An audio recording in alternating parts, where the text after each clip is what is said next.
Namaskar and welcome to our series on entrepreneurship in the hospitality sector.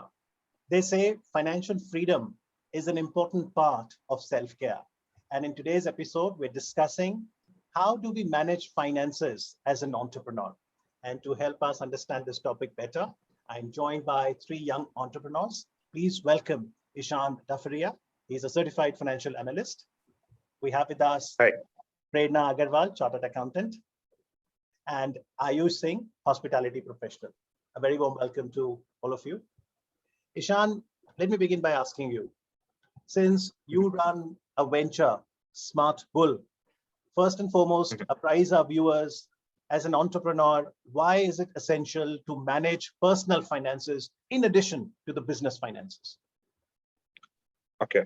See, first of all, managing finances is a skill that finance can be personal or business, right? So if you can manage personal finances, you'll learn to manage business finances as well. That is number one. The second part and the most important part is most entrepreneurs don't come from the wealthy, right? Many entrepreneurs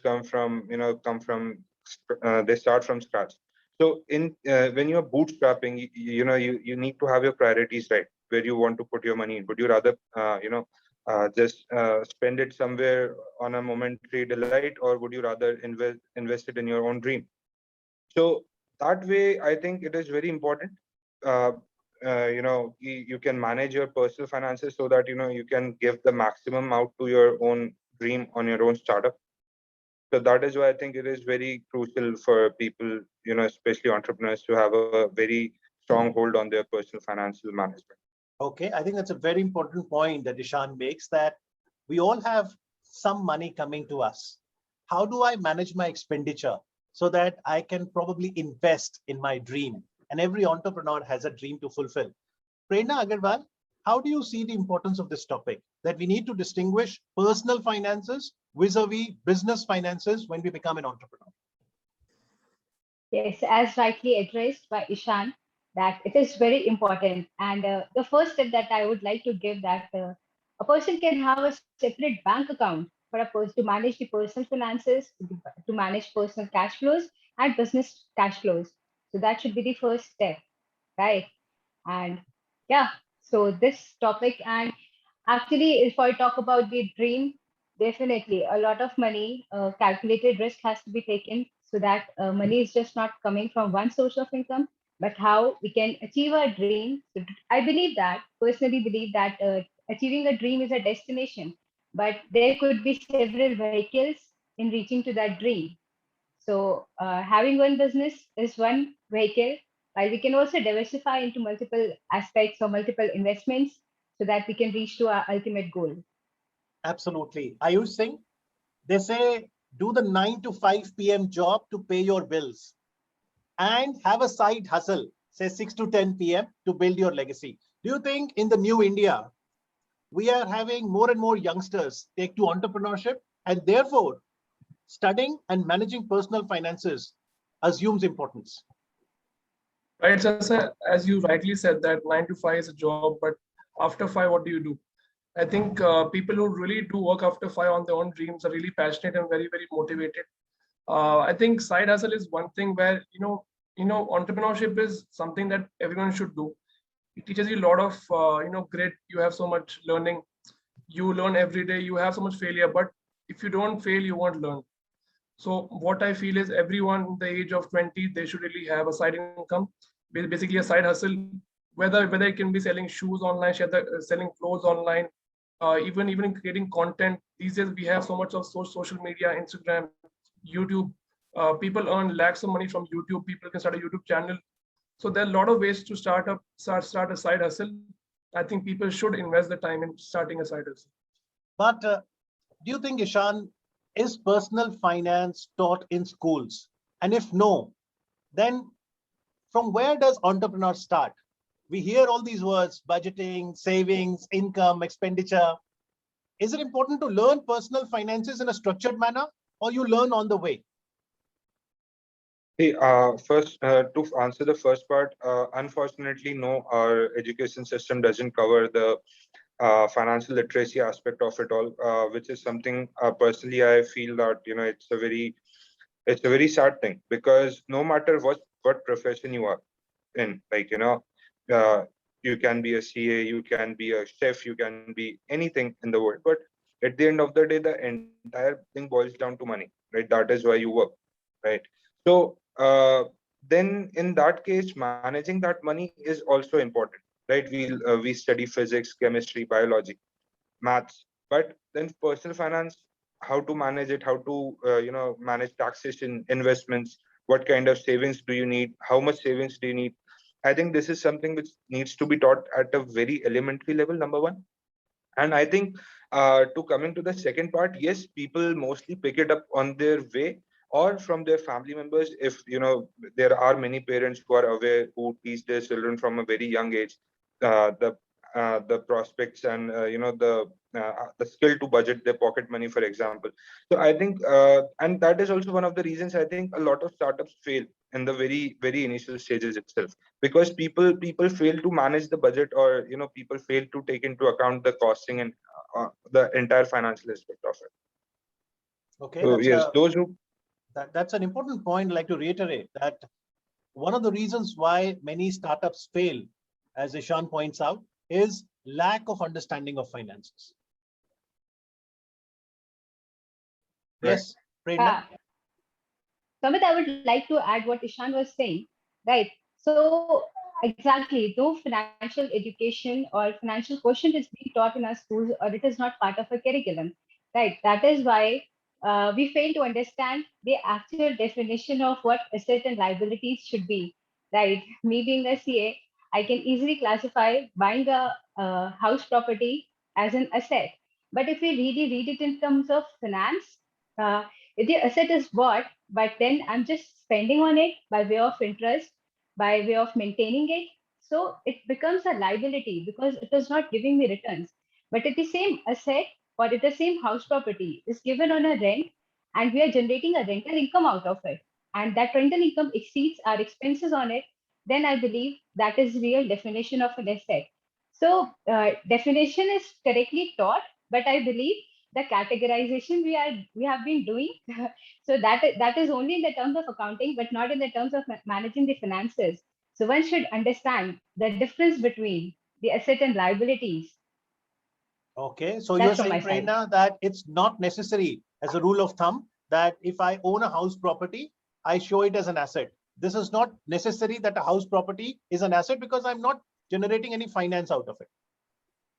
Exactly, because to live in a house, we are spending on its maintenance, and we're just expending. So a real difference that can be made if anything is an asset or liability. If it is giving us a cash flow, if there is an income inflow of cash, then it is an asset, and if it is an outflow of cash, then it is is a liability, right? Yes, So it has to be calculated. right. Ayush Singh, you're a young hospitality professional. You wanted to add to it. So adding to Prerna's point, I wanted to say that it is in our Indian society that get married at this age. I don't really understand the concept of having big marriages. I think it's a very uh, bad thing in terms of finances, where people spend crores of money just showing off their wealth. I think that is one thing the culture needs to change in India. And if you go outside in US to raise funding, even if you have failed a lot of times, people really appreciate you and they welcome you on board. In India, that's not the thing. If you start something of your own, they say, okay, you're not fit for a job. You're starting your own thing. I think that culture needs to change. Instead of worshipping celebrities, I'm just saying that more and more people should start following entrepreneurs. The day that changes, India will really change. Okay. Ishan, would you like to share one or two personal financial management rules that Mhm, really mhm. helped you in your life and you like to Okay, advocate others to consider? sure. So see, one is one is a standard rule that comes in any financial literacy book that you can pick up off the top of the shelf. But the implication, I think I would like to dive deeper into the implication. So the simple rule is that you can maybe classify all your expenses, right? You can classify all your expenses, or all your expenditures into three buckets, wants, needs, and desires. And then you have to allocate, of course, you need to realize that what is exactly your need and what is your desire, what can wait and what cannot wait, right? So once people start understanding the priority of their expenses, I think it can, of course, I think it can make a significant impact. That is one of the things. The second thing is, one of the, I'll take a little thing from Prerna also right now. So talking about assets and liabilities, right? So, but okay, let me make a more, primary point before that. So, as a general rule of thumb, which is something which I follow as well, that if I'm going to buy something, if I cannot buy it twice on cash at that exact point, then I cannot afford it, right? So, and that is something which is applicable to a car, which that is something which is applicable to a mobile phone, anything, right? Now, talking about assets and liabilities, so I think the what I believe to be an asset or a liability is the impact that it has on a person, right? For example, something which can positively impact your net worth is an asset, but something which negatively impacts your net worth, that is a liability. For example, buying a house, again taking from Prerna's example. So if you are paying 20% down payment and you are paying for the remainder of 80%, you're putting on a extra EMI, then I think that is not something which is advisable, because you come under a lot of pressure, right? So small things like that, of course you can, of course, finance it, but maybe going 50-50 would be a better way, 60-40 would be a better way. Something where your cash reserves are not impacted, somewhere where even if you are out of your job for 3 months or 6 months, you won't have to you won't have to worry or lose a night's sleep that how will it be taken care of. Yes. So that is something, keeping a 6 month budget, 6 month, your surplus in your savings account, whatever your basic minimal expenses are, uh, per month. Keep a 6 months into your account. Keep 2 months of expenses on cash on hand, always liquidity. Okay. After that, maybe you can start of, think of starting investments or major expenses, something like that. Okay. So this is what I believe, and I think that is true for not just entrepreneurs but everyone, Okay. because if COVID has, people have known it from time begin, but I think COVID made this point very clear that life can be very uncertain, employment is very uncertain, so it is always good to have, you fly as high as you want, but always have a safety net. Absolutely. So safety net is very essential, and that is one of the learning lessons we've had when we talk about COVID impact as well. Would you say, Ayush Singh, that when we talk about managing personal finances for an entrepreneur, it starts with budgeting? Do you find most of the entrepreneurs making a budget for their personal finances too, just like they make it for their business finance? So what from my understanding, what I feel is that entrepreneurs focus on their businesses a lot, but when it comes to personal finances, they really fall short. I feel that making a budget will really set you aside for a month or a two, and then you can work on that. Basically, if you have a budget of 1 lakh, and if you don't spend more than that, then I think you're set.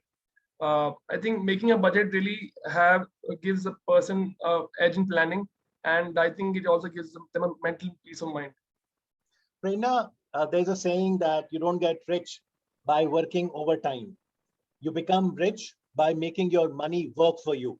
So if you want your money to work for you, you have to ensure that you have savings and then you invest.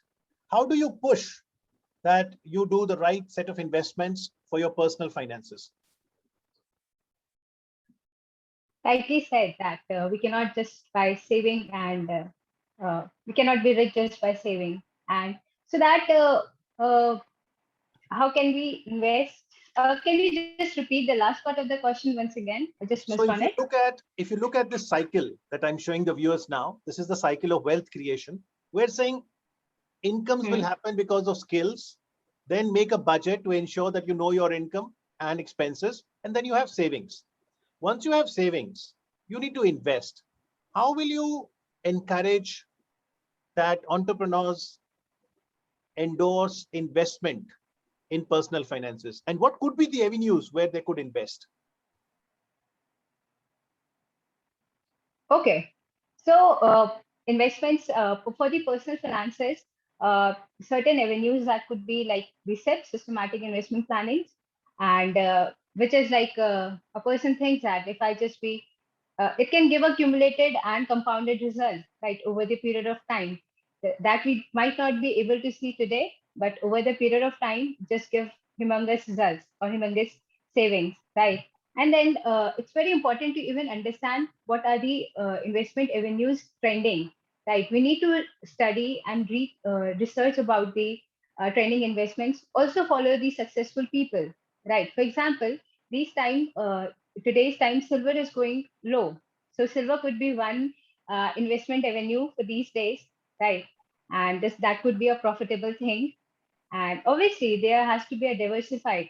It's very likely that we cannot keep all our eggs in one basket, right? So we need to understand, and we can do it exactly by following the successful people or having a mentor who can guide us financially if we do not have that kind of knowledge. And in case if we do not find a successful mentor or rich person around us, then we can also rely on good books because that also helps in educating ourselves, and then it just broadens our thinking horizons, right?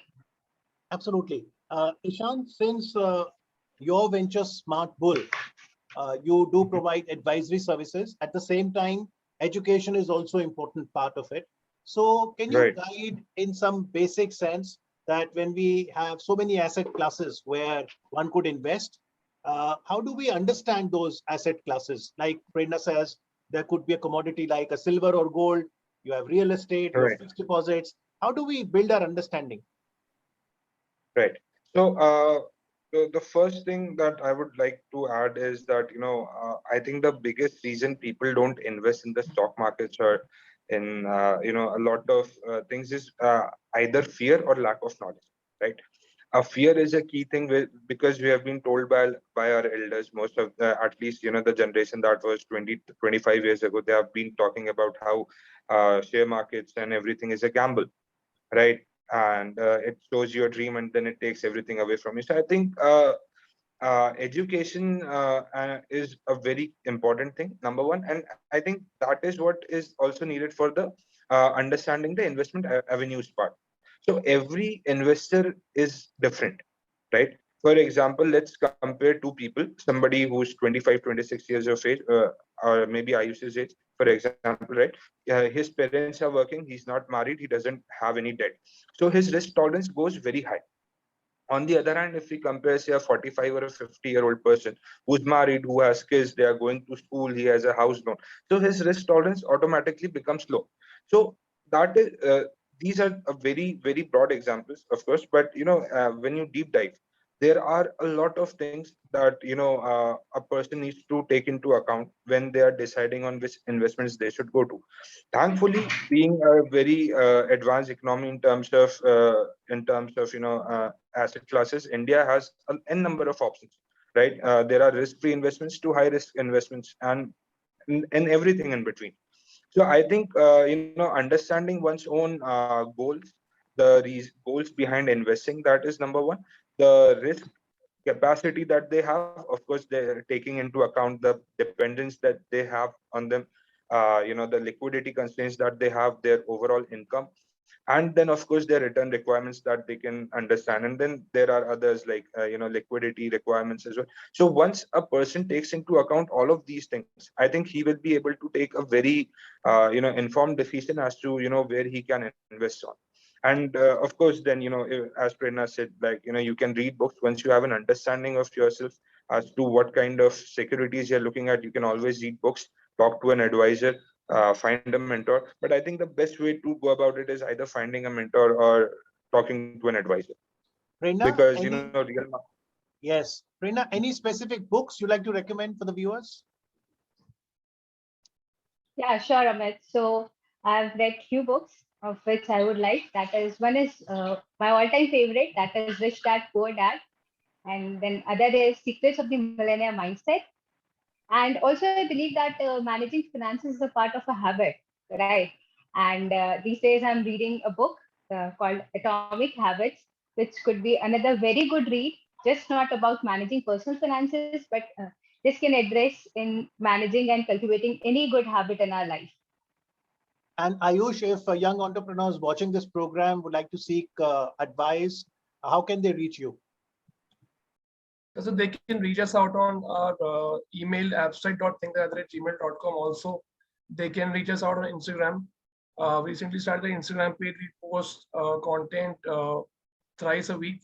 So they can reach us out on these platforms. We can help them with hospitality services like the social media marketing, setting up their own restaurant business, consulting, getting through vendors, getting licenses, all sorts of services.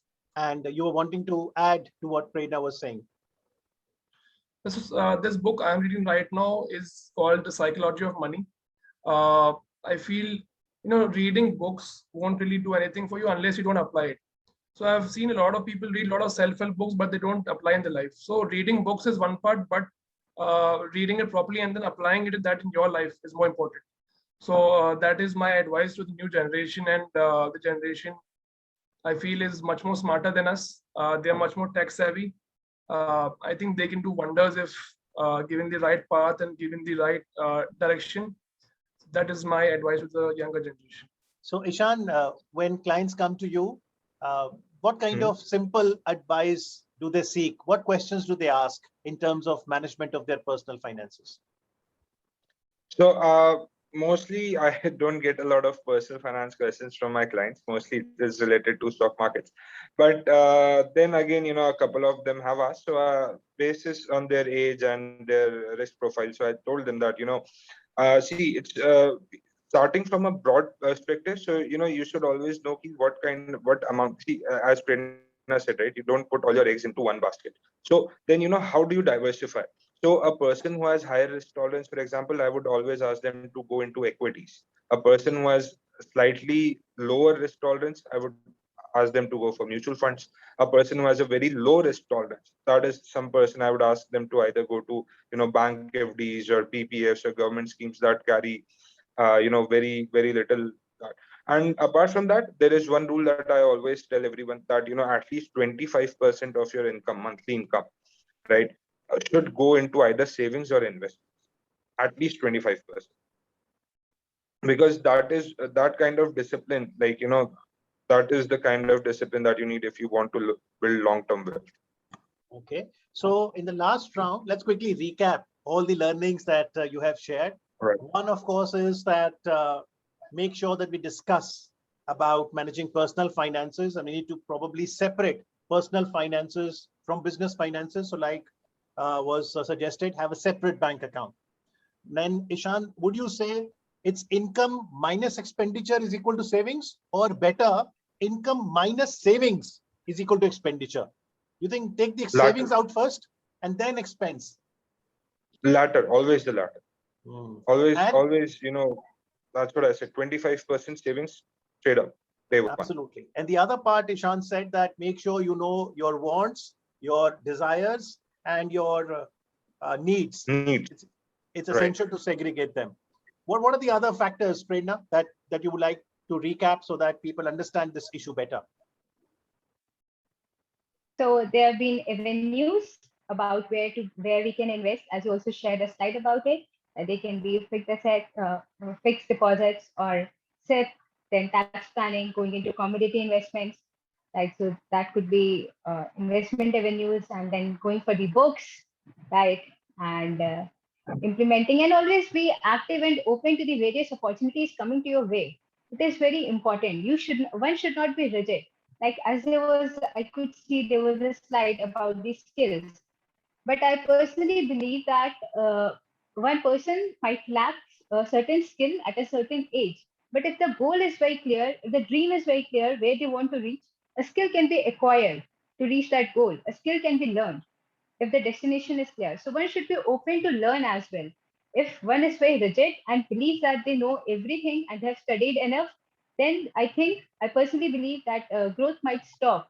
So one should be open to all the opportunities coming their way and analyze it, doing a proper SWOT analysis. And then, yeah, one can learn. I really believe that we humans are capable enough to learn any skill at any time. Right. Well, the goal, of course, is financial freedom. And like I said at the outset, financial freedom is an important component of self-care. Ayush Singh, final words. You said that there is a lot available on Google and books, but perhaps many of us don't implement. So final words, how do we push people to implement all this knowledge on managing personal finances, particularly for an entrepreneur? I think people should focus on building habits, not by only reading books, but actually doing it. Building habits is very tough. For example, exercising, saving money. So start by saving small amounts of money, exercising even for 15 minutes a day. I would suggest that start by building small habits a day, and you see the power of compounding one by one. Absolutely. And that's why they say that the power of compounding is the eighth wonder of the world. Let's respect time value of money. Let's respect every single rupee and work towards wealth creation and for welfare of humanity. And to discuss this topic and simplify it for us, to all my guests, Ayush Singh, Ishan, and Prerna, thank you very much for joining. Thank you very much. Thank you so much for having us. Thank you. Thank you.